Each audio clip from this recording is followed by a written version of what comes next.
गेल्या काही काळापासून भारतामध्ये डिजिटल गोल्डमध्ये गुंतवणूक करण्याचा कल वाढत होता, परंतु शेअर बाजार नियंत्रक संस्था म्हणजे सेबीने या डिजिटल गोल्डबाबत एक महत्त्वपूर्ण इशारा नुकताच दिलाय. सेबीने स्पष्ट केलंय की अनेक फिनटेक ॲप्सवर विकले जाणारे डिजिटल गोल्ड हे त्यांच्या नियंत्रणाखाली येत नाही.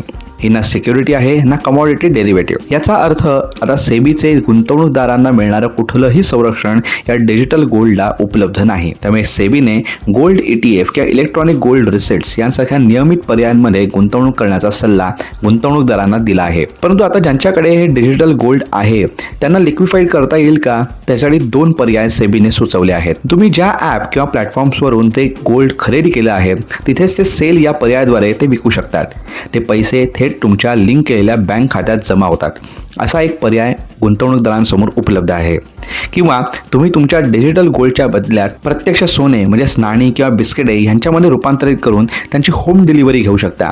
यासाठी अतिरिक्त शुल्क सुद्धा लागू शकतं, पण हा एक सुद्धा उपाय या डिजिटल गोल्डसाठी उपलब्ध आहे. यातूनच गुंतवणूक करण्यापूर्वी सर्व प्रकारच्या जोखीम समजून घेऊनच गुंतवणूक करावी असा सल्लाही सेबीने दिला आहे. त्यामुळे गुंतवणूकदारांनी या सर्व पर्यायांचा विचार करावा हीच विनंती.